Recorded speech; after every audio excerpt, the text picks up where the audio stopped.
자, 이번 시간에 시편 37편 말씀 우리 같이 보도록 하겠습니다.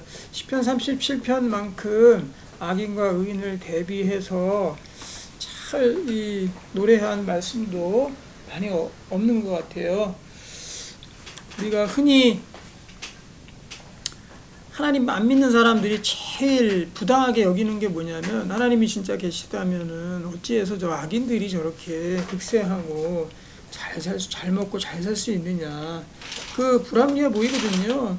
그런데 그런 것들은 우리의 근시안적인 그 시각에서 나오는 거죠. 하나님이 어련히 알아서 하실까봐 그것들을 못 참고, 그죠? 그냥 우리 나름대로 빨리빨리 생각을 하기 때문에, 미리미리 생각하기 때문에 그러한 결론에 이른 겁니다. 오늘 시편 37편을 잘 보게 되면은 거기에 대한 하나님의 명확한 답을 우리에게 주고 있습니다. 1절 보겠습니다. 악을 행하는 자들 때문에 불평하지 말며 불의를 행하는 자들을 시기하지 말지어다. 결론을 먼저 얘기하죠. 전반부에 서두에서 결론을 얘기합니다. 결론 뭐냐? 악행하는 자들, 악인 때문에 불평하지 말고 그들 시기하고 불만을 갖지 말라는 겁니다. 그 이유에 대해서 뒤에 쭉 이제 나오지 한번 보겠습니다. 2절. 그들은 풀과 같이 속히 배임을 당할 것이며 푸른 채소같이 쇠잔할 것이미로다. 그 이유가 벌써 2절에서 설명하고 있어요. 그들은 풀과 같이 속히 배임을 당하고 채소같이 쇠잔할 것이다. 우리가 이제 그 채소나 뭐 이 풀들을 냉장고에 한번 넣어보면 어떻습니까? 그냥 뭐 이렇게 싸지 않으면 금방 시들어 버리잖아요. 그렇게 하나님의 시각에서 본다 그러면 악인들의 최후가 그렇게 된다는 거죠. 그렇게 시듬같이 그렇게 금방 없어질 것이다. 너무 그것에 대해서 애걸복걸 하지 말아라, 이 소리입니다. 3절. 여호와를 의뢰하고 선을 행하라. 땅에 머무는 동안 그의 성실을 먹을거리로 삼을지어다. 네, 여기 보면은 하나님의 성실을 먹을거리로 삼으라 그러는데, 그거 뭡니까? 하나님께서는 성실이라는 것 자체가 인테그리티, 이 꾸준하게 열심으로 일하는 경우 항상 그 모습 그대로 변함없이, 이런 뜻이잖아요. 하나님이 그런 분이시죠. 그런 분을 먹을거리로 삼아라. 이거를 하나님을 어떻게 성실을 먹습니까? 하나님 말씀으로 먹어야 되죠. 우리가 하나님을 배우고 하나님을 매일 묵상하고 그렇게 하라는 거예요. 하나님께서 다 그렇게 하나님의 성실로 이 땅 가운데서 악인과 선인에 대해서 그렇게 대응하신다는 겁니다. 4절. 또 여호와를 기뻐하라. 그가 내 마음의 소원을 내게 이루어 주시리로다. 이것이 하나님의 성실이죠. 내 길을 여호와께 맡기라. 하나님의 성실에 대해서 대표적으로 설명하는 거. 내 길을 여호와께 맡기라. 그를 의지하면 그가 이루시고 내 일을 빛같이 나타내시며 내 공의를 청호의 빛같이 하시리로다. 어떻게 하면?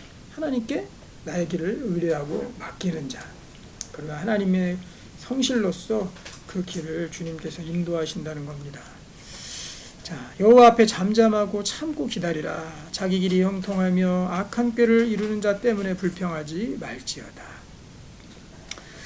우리가 하나님 앞에 잠잠하지 못하고 못 참는 이유가 다 우리의 길을 하나님께 맡기지 못하기 때문에 그렇습니다.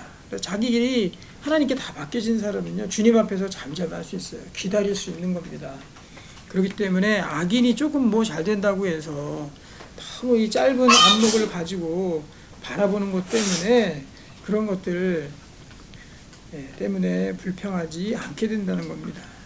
자, 분을 그치고 노를 버리며 불평하지 말라. 오히려 악을 만들 뿐이라. 악인에게 악으로 대응하면요, 우리만 손해예요. 악을 만들 뿐입니다. 진실로 악을 행하는 자들은 끊어질 것이나 여호와를 소망하는 자들은 땅을 차지하리로다.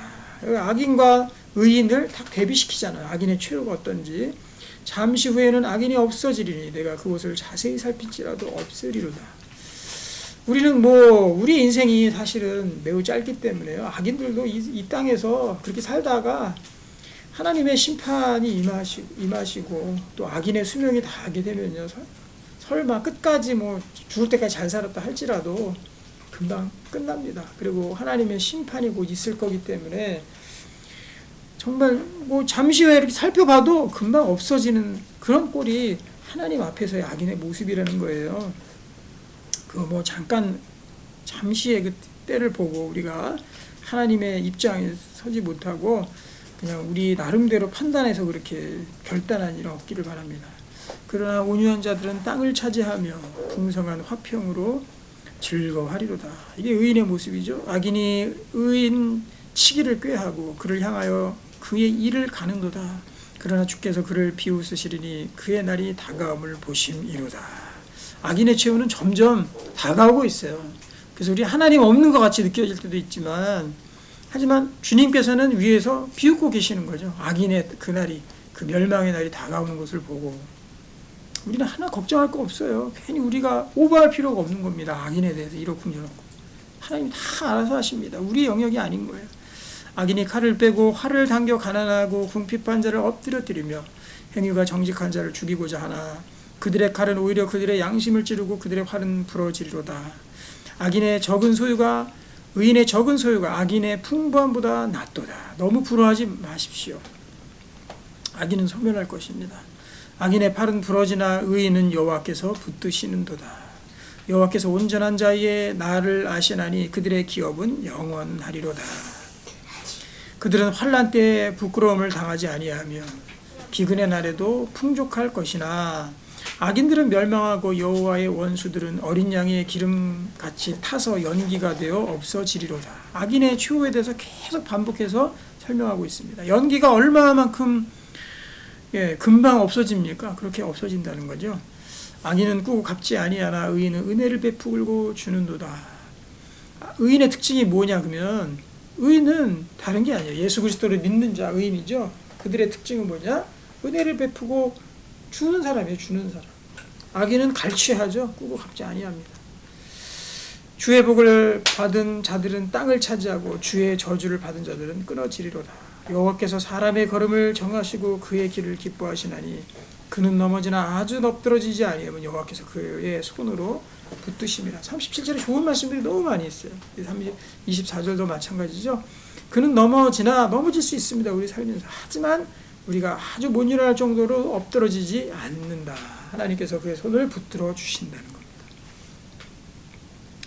내가 어려서부터 늙기까지 의인의 버림을 당하거나 그의 자손이 걸식함을 보지 못하였도다. 자식 걱정 너무 하지 마십시오. 우리가 베풀고 많이 살게 되면요, 또 우리가 하나님의 의인에 들어가게 되면 우리 자녀들이 걸식함이 없답니다. 또 늙어서 버림당하는 일이 없답니다. 26절 그는 종일토록 은혜를 베풀고 꾸어주니 그의 자손이 복을 받는도다. 남에게 주는 거, 이 의인이에요. 의인.